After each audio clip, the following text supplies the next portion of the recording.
최근에 하락장에서도 그 하락 종목을 계속 가지고 버티지 않습니다. 아무리 생각해도 매매 패턴이나 봤을 때 이 종목에서는 가능성이 없을 것 같다는 그 비중을 줄여서 내가 생각할 때 더 다른, 더 좋아 보이는 종목에 사서 이걸 플러스 마이너스 올리는 거예요. 많이 빠졌거나 아닌 종목에서 과감하게 일부 비중을 줄여서 현재 추세가 더 좋아 보이는 종목으로 옮겼다는 거예요. 그러니까 그냥 반 딱 잘라서 옮기는 거예요. 그럼 이렇게 손절을 하는 그런 기준이 있을까요? 달러 가치 걱정하기 전에 여러분 지갑에 있는 10,000원짜리 걱정하는 게 빠릅니다. 즉, 이 정도 금리 올려서 한 번 더 올리거나 그렇게 되면 인플레이션 잡힙니다. 근데 문제는 그때 주식시장 더 빠질 때까지 기다린다? 어떻게 기다립니까? 이미 파신 분들은 더 빠질 거야, 뭐, 이렇게 생각하거나 말씀하고 계신 분이 계실 텐데, 그분들 오를 때 주식 못 삽니다. 이론은 간단하죠. 안정을 찾은 다음에 사겠다? 더 떨어질 거라고 생각하는 순간 계속 떨어질 거라고 보고, 좀 올라도 이건 사기야, 이건 트릭이야, 이렇게 얘기합니다. 그렇죠. 잠시 올랐다가 떨어질 거라고 생각할 수 있으니까. 맞습니다. 즉, 주식을 살 수 있는 사람은 가지고 있는 사람이 삽니다. 아, 그 주식을 보유하고 있는 사람인가요? 네. 그래서 이 정도 왔으면 저는 괜찮은 시기라고 봐요. 그런데 여기서 또 다른 100만 원 있는 사람이 100만 원 다 사니까 문제예요. 100만 원 있는 돈으로 10분의 1씩 열흘에 걸쳐 사면 되는 거예요. 즉 주식 투자를 하면서 실패하는 또 두 번째 여러 가지 이유 중에 하나, 사업하는 것처럼 하라고 그랬는데 네. 사업하는 거 마찬가지죠. 내가 치킨집을 열어도 당장 내일부터 매출이 대박 날 거라고 생각하는 사람? 내가 볼 때 망할 겁니다. 한 달 이내 그런 사람도 망합니다. 대부분 사업한다 그러면 6개월, 1년 동안 자리를 못 잡을 것을 대비하면서 여유자금을 가지고 있습니다. 그렇죠. 주식 투자도 마찬가지예요. 내가 사는 순간 빠질 수 있다는 가정을 해야 되는데 대부분은 어떻게 하죠? 사는 순간 오를 걸 기대를 하죠. 바로 오르지 않을까? 그렇죠. 그 생각이 네. 때문에 실패하는 거예요.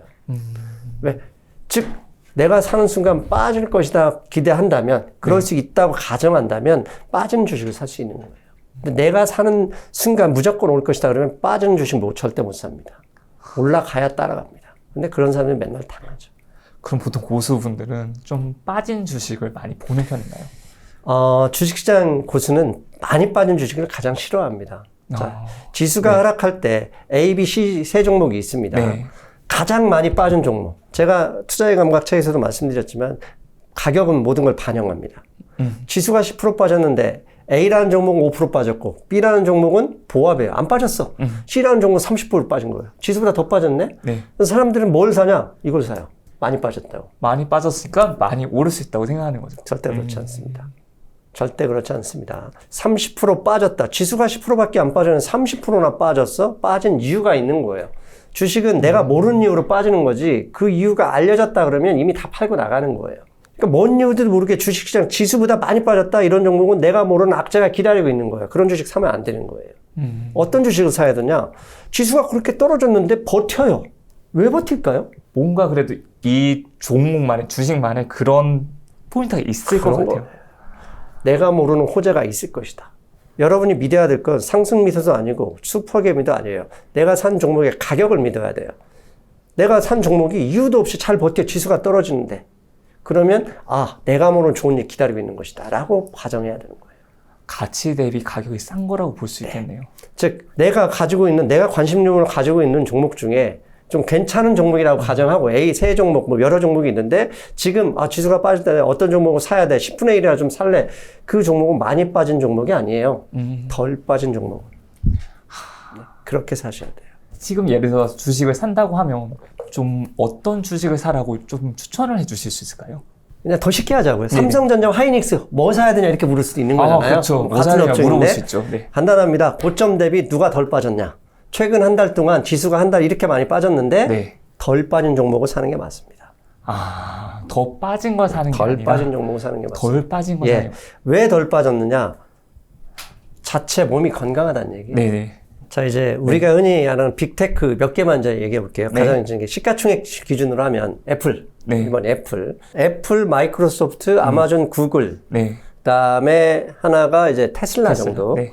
원래는 이게 이 자리를 페이스북이나 넷플릭스가 있었죠. 네. 자, 지금 메타입니다. 페이스북이 메타. 최근 3개월 동안, 더 조금만 더 길게 보자고. 올해 1월 이후로 가장 많이 빠진 주식이 뭐죠? 이 종목 중에? 넷플릭스 아닐까요? 넷플릭스하고 메타입니다. 네. 메타는 어제도 많이 빠졌고 전날도 많이 빠졌어요. 거의 3분의 1 토막이 났어요. 네. 자, 여기서 그러면 똑같은 빅테크라고 해서 가장 많이 빠진 싼 맛에 산다? 안 되는 거예요. 어떤 종목을 사야 돼요? 가장 덜 빠진 종목. 그게 뭐죠? 애플이에요. 네. 가장 덜 빠졌어요. 왜 덜 빠졌냐 이거죠? 그 이유가 있는 거예요. 얘는 버틸 수 있는 저력이라는 게. 그 얘기는 뭐죠? 네. 버틸 수 있는 저력은 얘네가 매출이나 이런 게 더 좋고 경기 하락에도 버틸 수 있다는 거잖아요. 안정성이 있다는 거예요. 반대로 경기가 좋아지면 얘는 더 많이 늘죠. 근데 그렇게 봐야 되는 거예요. 넷플릭스가 많이 빠졌어요. 넷플릭스가 왜 빠졌어요? 작년 12월 최초로 최근 몇 년 만에 최초로 구독자가 줄었잖아요. 근데 계속 줄었네? 그러니까 반토막 이상이 났죠. 네. 그래서 지금 뭐 하는 거죠? 광고를. 아시죠? 넷플릭스 공짜잖아요. 근데 이제는 광고가 의무적으로 봐야 되고 광고를 안 보려면 좀 더 내야 되는 거예요. 유튜브 프리미엄처럼. 그렇죠. 그렇게 되는 거죠. 네. 그런데 경기가 침체하면 광고 시장이 좋아집니까? 나빠집니까? 나빠질 것 같습니다. 그렇죠. 네. 나빠질 것 같아요. 왜? 기업체도 비용을 줄이거든요. 그럼 넷플릭스가 지금 왜 구독자가 줄었어요? 경기가 나쁠 가능성이니까 줄었어요.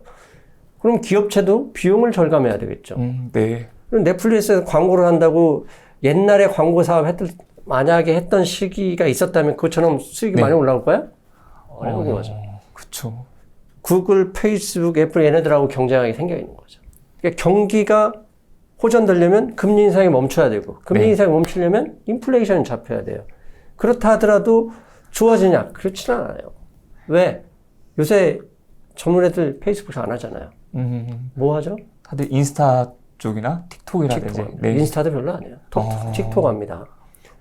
요새 뭐 혹시 여기 이제 작가님, PD님 계시지만 요새 저는 이제 나이가 있으니까 네. 우리 딸하는 거 보면 페이스북 안 하고 틱톡 하고 네. 당근하지만 거기 당근도 안 하고 이상한 거 하더라고요. 완전히 달라요. 쓰는 것들이. 다른가요? 네. 네. 인스타도 별로 안 해요. 길어서. 인스타도 긴가요? 네. 그래서 틱톡을 하는 거예요. 아. 그러니까 페이스북 매출에 계속 주니까 계속 주가에 반영돼서 하락하는 거죠.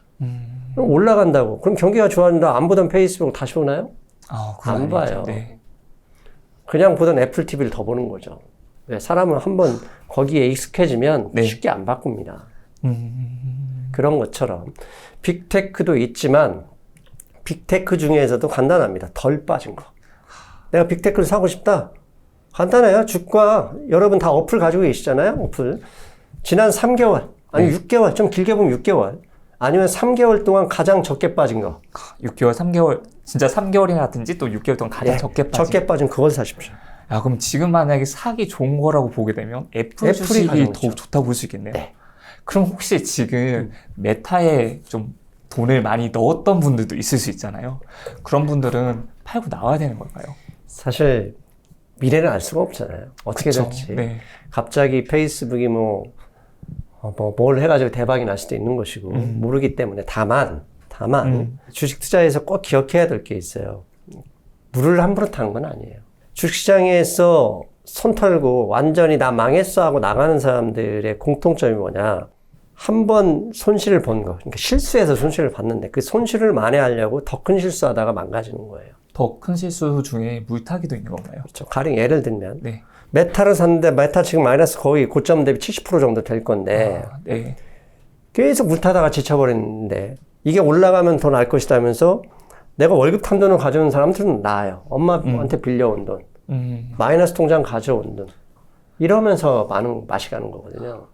어떤 종목이든 내가 딱 샀는데 내 예상과 다르게 가는 종목들이 있어요. 그렇다면 그 주식을 함부로 물을 타거나 다시 덤벼들면 안 돼요. 왜? 주식시장은 전쟁과 같아요. 전쟁은 여러 가지 전투로 구성이 돼요. 6.25 전쟁 그러지만 6.25 전쟁 안에 수만 개의 전투가 있었을 거 아닙니까? 근데 우리가 삼국지를 읽어보면 조조 장비가 전투를 져주는 경우가 많아요. 주식투자는 마찬가지예요. 주식투자는 전체 내 계좌 수익률이 중요한 거지 특정 종목으로 무조건 수익을 내는 게임은 아니에요. 이 종목에서 내가 졌다 그러면 작은 전투에서 졌다 생각해야지 조조의 매복에 장비가 여러 번 덤비다가 결국 죽은 거 아니에요. 내가 실수를 했어요. 어떤 종목. 네. 메타, 예를 들면 메타에 실수했다 그러면 메타에 목매지 마십시오. 메타가 아닌 다른 종목에서 이익을 내서 여기서 손실을 메꾸는 게 더 옳은 방법이고 더 중요한 것이 필요한 것이지 메타 한 종목 이 전투에서 이겨야 되는 게 아니라는 거죠. 최근에 하락장에서도 그 하락 종목을 계속 가지고 버티지 않습니다. 아무리 생각해도 매매 패턴이나 봤을 때 이 종목에서는 가능성이 없을 것 같다는 걸 비중을 줄여서 내가 생각할 때 더 다른 더 좋아 보이는 종목에 사서 이걸 플러스 마이너스 올리는 거예요. 그래서 전체 제가 제 책에 보면 그때 5월 말 기준으로 20몇 % 마이너스였다고 그러고 6월 말 기준으로 약 마이너스 30%였어요. 네. 근데 오늘 내가 들어오기 전에 마이너스 15%더라고요. 15%가 또 올라간 거네요. 근데 지수는 그렇게 오르지는 않았어요. 네. 근데 뭘 봤느냐? 많이 빠졌거나 아닌 종목에서 과감하게 일부 비중을 줄여서 현재 추세가 더 좋아 보이는 종목으로 옮겼던 거죠. 좀 버티고 있는 종목이라든지. 그런데 이런 거. 저조차도 이거 다 팔고 다 사지. 미래는 알 수가 없습니다. 그러니까 그냥 반 딱 잘라서 옮기는 거예요. 근데 그냥 옮기는 게 아니라 카더라는 얘기 아니라 충분히 기업을 분석하고 네. 이런 상황이라면 지수 현재 상황에서도 이런 상황이라면 나는 이게 더 가능성이 있다고 봐하면서 배팅을 하는 거죠, 일종의. 근거 없는 배팅은 도박이지만 충분히 고민해서 이쪽으로 옮겼다는 얘기는 네. 이건 투자인 거죠. 즉 제가 손실 본 종목 어떤 것들은 더 많이 빠진 경우도 있어요. 네. 이걸 버티고 있으면 더 계좌 손실 마이너스 났겠죠. 그럼 이렇게 손절을 하는 그런 기준이 있을까요? 손절은 이제 자존감하고도 연결이 돼요. 왜냐하면 자존감이라. 누구나 실수는 하잖아요. 그렇죠. 할 누구나 수밖에 실수는 없죠. 합니다. 근데 누구나 실수하는데 똑같은 실수를 자책하면서 막 얼굴 붉히고 이런 사람들이 있어요. 자신에 관대하다는 의미가 아니라 자신의 실수에 관대하고 누구나 실수할 수는 있어. 하지만 나는 다음번에 만회할 수 있을 거야. 내가 실수한 것에 뭔가 이유가 있을 거야. 그걸 찾아서 다음에 똑같은 반복만 하지 않으면 돼. 이게 결국 자존감 문제거든요. 네. 이게 산마하고도 연결이 되어 있어요. 주식 투자라는 게요. 결국 내가 무조건 이겨야 된다. 나 지기 싫어. 이거 자존심이 세다. 자존심이 센 사람들은 자존감이 낮은 사람들이거든요. 이게 헷갈리면 안 됩니다. 계속 비교를 하게 그렇죠. 되고 나 이거보다 더 좋은 거. 이걸 하는 순간 더 많은 수익을 얻을래라고 계속해서 생각을 하고 있으면 실수를 할 수밖에 그런 없죠. 분들이 주식 투자 어떻게 하냐. 메타 사놓고 영원히 메타를 못 팔아요. 계속 물 타는 거예요. 그냥 그거 실수한 거 그냥 일단 인정하고 놔둬봐. 그러면 네. 다음 살 돈으로 다른 걸 사. 여기에서 수익을 얻나? 본전이 되나? 다른 데서 수익을 계속 메꿔서 본전이 되나? 똑같은 돈이거든요. 이런 투자를 하고 나서 실수를 하잖아요. 이제 네. 받아들이는 사람 입장에서 이제 내가 자존감이 높거나 하면 이 실패를 인정을 하고 딴 데 갈 수도 있을 것 같아요. 맞아요. 근데 이제 네. 자존감이 높다고 해서 무조건 그렇게 하지는 또 못해요. 왜냐? 내가 통제할 수 없는 돈을 가지고 왔다. 그러면 실수하게 돼 있어요. 왜? 아버지한테 빌린 돈, 대출해서 해온 돈, 친구한테 꾼 돈, 아니면 신용계좌를 열어. 이건 감당할 수가 없는 거죠. 그렇죠. 불안하거든요. 더 떨어지면 어떡하지? 그러니까 손 털면 다시 올라요. 계속 보게 되잖아요. 계속 보다가 이제는 못 버티겠어 하고 손절하고. 자존감이 아니라 이건 자존감이 아니라 일종의 보면 만용 그런 거죠. 자존감이 높은 사람들 중에도 너무 자신감이 과대한 게 이제 만용이죠.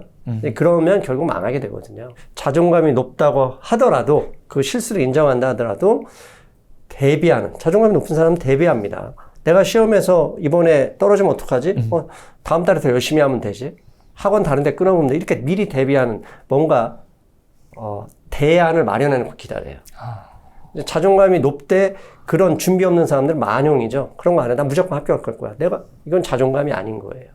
자존감 높이고 준비를 해야 된다. 그렇죠. 이거죠. 그래서 자존감이 높은 사람들은 긍정적인데 긍정적인 사람들은 뭔가 준비하는 사람이에요. 그냥 자신감만 높은 사람들은 부정적인 사람이죠. 긍정적인 게 아니라. 자기가 다 할 수 있다고 생각. 실패하지 않을 거라는 생각. 세상에 그런 일이 없어요. 절대 그런 일 없습니다. 그러면 어떨 때 상승 이소님께서는 이렇게 좀 손절을 하시나요? 매도를 하시나요? 첫 번째는 책에서도 썼지만 제가 어제 한 종목을 일부 이제 비중을 축소했는데 손절만 한다고 한꺼번에 다 치지는 않습니다. 왜냐하면 내일 어떻게 될지 모르기 때문에요. 비중 축소, 즉 가지고 있는 주식에 꼭 일부라도 무조건 파는 거예요. 그게 대표적인 게 이유도 없이 아무리 뉴스 검색을 해도 안 나오는데 이 주식의 거래량을 늘려가면서 10% 가까이 떨어질 때예요. 이러면 무조건 일부 덜어버립니다. 왜? 내일 오를 수도 있기 때문에 다 팔 수는 없고 그러면 일부를 털어내야 되죠. 왜? 더 빠지더라도 내가 판 주식으로 판 돈을 가지고 있어야 내가 뭐라도 할 수 있거든요. 네. 심지어 하지 말라는 물을 타더라도 돈이 있어야 탈 거 아닙니까? 다른 돈 가져와서 타느니 네. 미리 팔아놓고 가지고 있는 돈으로 사는 게 차라리 차익이라도 있는 거잖아요. 그러면 오르면 어떡해? 그러니까 조금만 파는 거죠. 어느 정도 놔두는 거고. 왜? 미래는 모르니까. 그때마다 좋게 생각해야 돼요. 다행이다. 반이라도 가지고 있어서. 더 떨어지면 다행이다. 반이라도 팔아서. 뭐 3분의 1을 팔아서. 이렇게 해야 되는데 한 번도 실수하러 단 한 푼도 아끼지 않으려고 하다가 나가는 거죠. 전투에서는 결국 우리 삼국지 읽어보세요. 전투에서 아무리 가짜로 져준다고 해도 꼭 사상자가 생겨요. 한 명도 사상자가 안 생기면 적이 어떻게 생각하겠습니까? 저거 거짓이라고 하는 거거든요. 그거 똑같은 거예요. 어쩔 수가 없습니다. 근데 그런 경험을 통해서 그런데 사람 죽는 건 살릴 수는 없지만 주식에 손절면 이 돈을 다른 데서 벌면 되는 거거든요. 그건 다른 문제잖아요. 네네. 그렇죠. 내가 여기에서 한번 실수했다고 내가 주식시장이 실패자나 인생의 실패자가 아니다. 라고 생각하셔야 돼요. 다른 종목을 잘 찾아서 이번에 한 실수가 뭔지 생각해내서 그 실수를 똑같이 반복하지 않는 그 모습이 중요한 거예요. 실수를 반복하지 않는 거. 예. 그게 인생도 마찬가지거든요.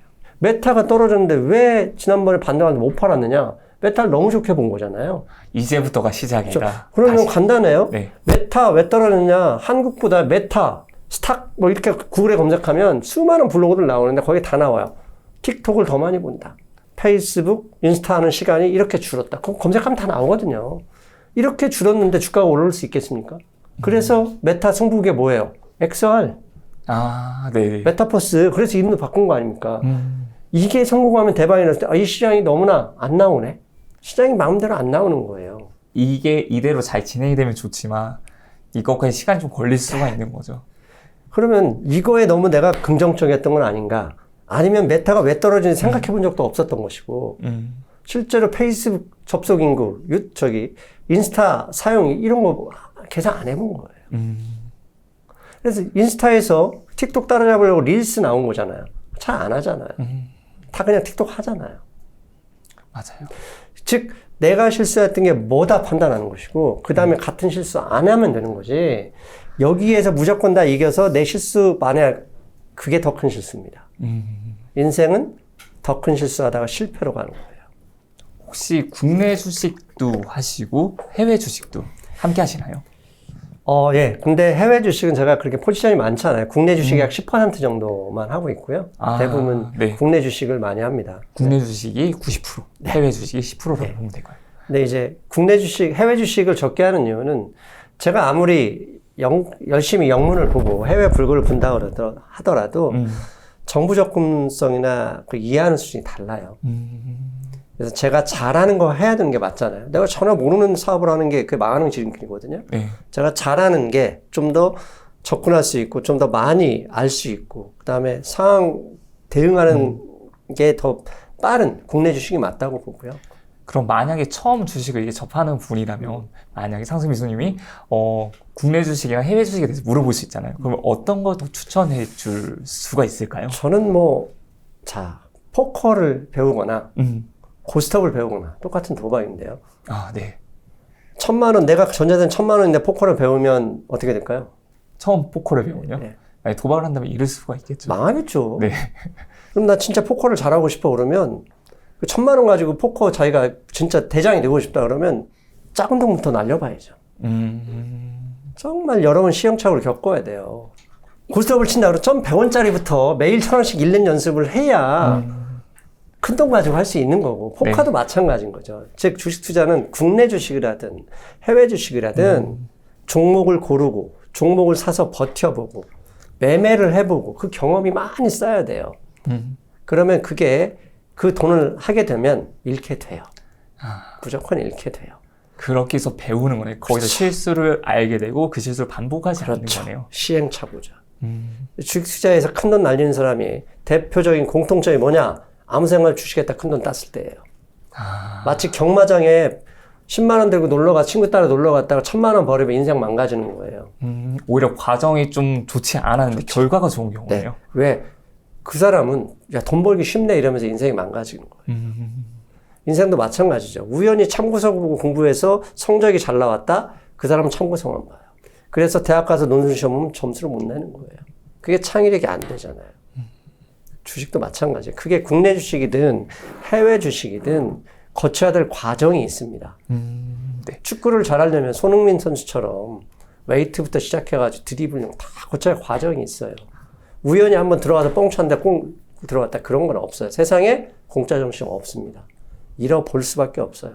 트라이얼 앤 에러, 시행착오. 그걸 겪지 않으면 그 과정을 겪을 자신이 없다면 주식 투자하지 않는 게 좋고 그냥 간단하게 인덱스 펀드나 인덱스 추종하는 ETF만 사는 거죠. 그건 공부하고 말 게 없습니다. 그냥 매년 사면 매달 사면 지수는 다 올랐어요. 아, 지수 자체로. 네, 지수로 사면 돼요. 그럼 무조건 올라가게 돼 있는 거거든요. 근데 종목을 투자하고 어떤 종목을 골라서 투자한다? 카더라? 그건 반드시 정해져 있습니다. 충분히 고스톱 쳐서 충분히 포카 쳐보지 않고 돈 들이고 들어가 봤자 100% 잃게 돼 있습니다. 그게 주식시장입니다.